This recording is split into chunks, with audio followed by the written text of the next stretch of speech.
Good morning, ladies and gentlemen. This is the Truckers Podcast, FYI Conversations Without Barriers. I'm your host, Doug from Ontario, Canada. Hope everybody out here is having a good start to their weekend. It is Saturday, April the 5th. I'm having a good start to my morning.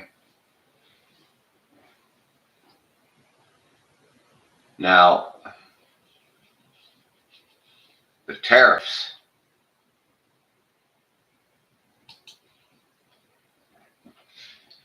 are expected to cause significant disruptions in the global supply chain. Experts warn that rising costs, congestion, and economic fallout could mirror the chaos seen during the COVID-19 pandemic. Businesses operating across borders will need to reassess their sourcing strategies, production locations, and pricing models. Increased costs, well, tariffs directly raise the price of imported goods, forcing companies to either absorb the cost or pass them on to the consumers. Now, I don't see companies absorbing the cost of the tariffs when they have to pay that, 10%, 15%, 35%, or whatever the case may be, and absorb that cost. They already, their overhead when it comes to, paying their employees, the hydro, the rent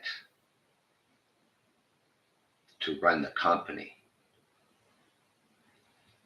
They're not going to absorb that cost. They're going to pass that on to the consumers.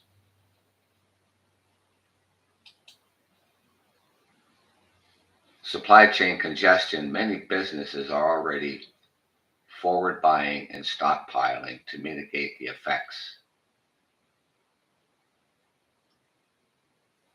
And it's creating logistical bottlenecks. Diversification of suppliers. Companies may shift sourcing to alternative markets to avoid high tariffs, potentially fragmenting supply chains. Impact on tech and manufacturing industries like electronics, automotive are particularly vulnerable, with companies like Apple facing higher costs due to tariffs on products from China, Vietnam, and Indiana. Opportunities for some markets, while some industries face setbacks, others like India's ICT sector may find opportunities to expand their role in global manufacturing. Overall, these tariffs are reshaping global trade dynamics, forcing businesses to rethink their strategies and adapt to a more uncertain economic landscape. And Trump's sweeping tariffs are expected to have a profound impact on the United States. While the intention is to boost domestic manufacturing and generate revenue, the reality is more complex. Here's how these tariffs will affect the United States. Higher consumer prices. Tariffs are a tax on imports, which means American companies importing goods will face increased costs. These costs will be passed on to the consumers, leading to higher prices for everyday items. Economic slowdown. Economists warn that these tariffs will slow economic growth and put the United States into a recession. The uncertainty surrounding trade policies may deter investments and disrupt businesses. Operations. The global trade retaliation. Other countries likely to impose retaliatory tariffs on the United States and their exports, making American goods less competitive abroad. This will hurt industries like agriculture, manufacturing, and technologies. Supply chains disruptions. Many United States companies rely on global supply chains. Tariffs could force businesses to reassess their sourcing strategies, potentially leading to delays, bottlenecks, and increased operational costs.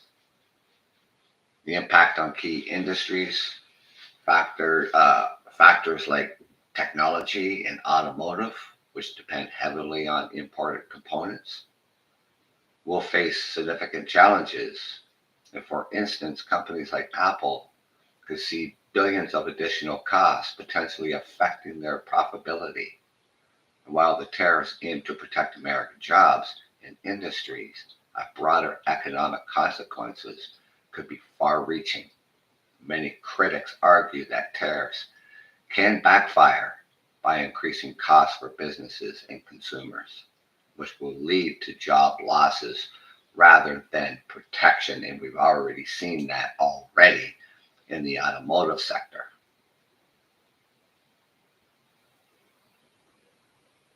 Stellantis, for an example, has shut down for a couple of weeks here in Canada and also in parts of the United States.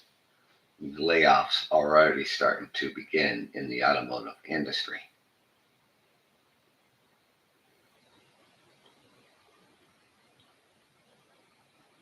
So it's not going to be a protection. And the example of industries relying on imported materials like manufacturing could face higher production costs, making them less competitive globally.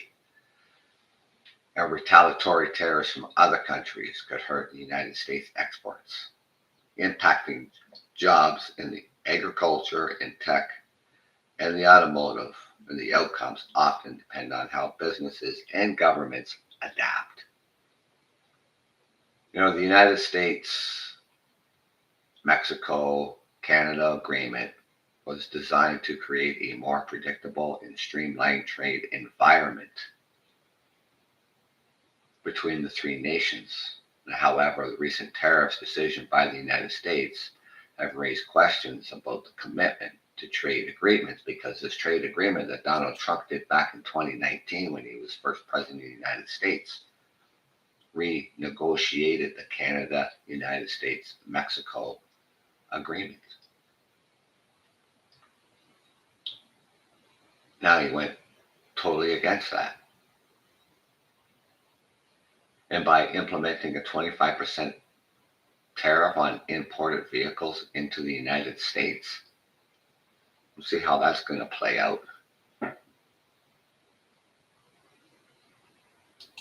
So it has raised questions about the agreements. While the Canadian United States Mexico agreement, compliant goods are still exempt from new tariffs. Non-compliant goods face significant levies. So this unpredictability can make it more difficult for businesses and governments to rely on long-term trade agreements. When a country frequently revises its trade policies, it can lead to uncertainty, disrupt supply chains, and force companies to seek alternative markets, which the Prime Minister of Canada did when Prime Minister Mark Carney became the leader of the Liberal Party. He becomes Prime Minister, and he went to Europe first. He went to France, and he went to the United Kingdom.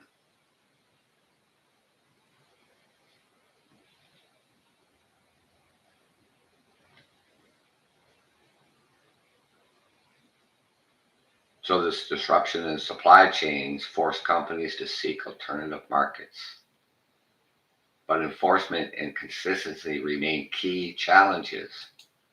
Any trading partners are now reassessing their strategies, looking for ways to mitigate risk associated with sudden policy changes. Many trade partners, when the United States makes unilateral tariff decisions that seem to contradict existing agreements, there can't be a road and trust and make future trades, negotiations, and make that more difficult. And nations like Canada and Mexico might feel compelled to seek alternative partnerships or push for stricter enforcement mechanisms with the Canada-United States-Mexico agreement. because consistency is key in global trade businesses, and governments need to be able to plan long-term strategies without feeling the abrupt policy change. So now it's like everybody is scrambling to do what they need to do in the face of of these tariffs. It's something like 160 countries Trump put tariffs on. He put tariffs on destitute islands. In an island where only penguins live, their habitat. I don't know what these penguins are going to do now. That's like 50% tariffs put on this island where penguins only have that habitat. Crazy.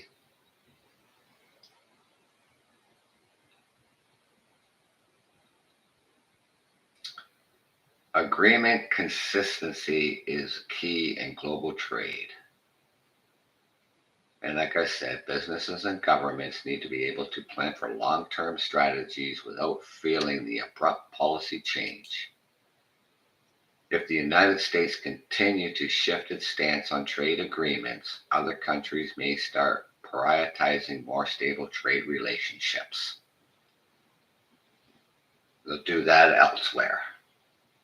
The United States has announced a 25% tariffs on fully built vehicles imported into the country, including some parts like engines, transmissions, and the electrical components.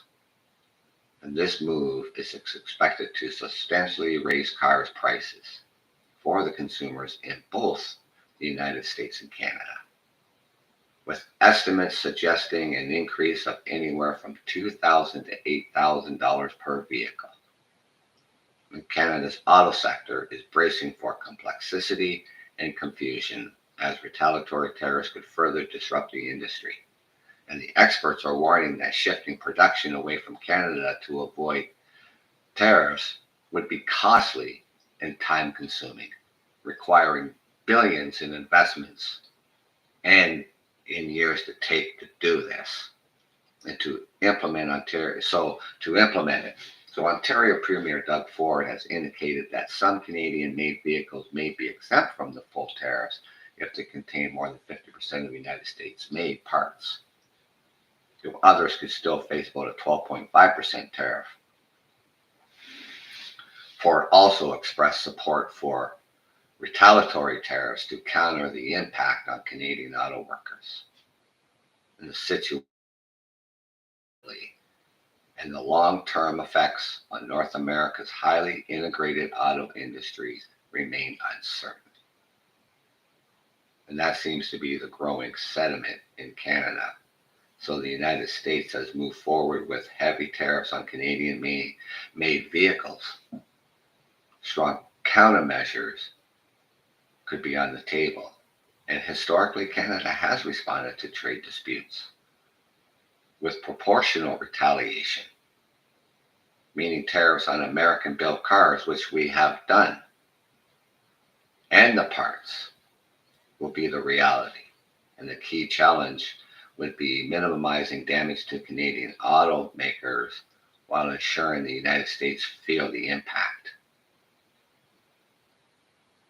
Some options include targeted tariffs, placing tariffs on high-value American exports, such as vehicle and agricultural goods, would pressure the United States industry and industry incentives. The government could offer subsidies or tax breaks to Canadian automakers to help offset rising costs. In global trade diversification, strengthening partnerships with Europe and Asia could reduce dependence on the United States auto market. So there you have it, ladies and gentlemen. We're going to have to see what the fallout is going to be here, because we're already starting to see this happening in the auto sector.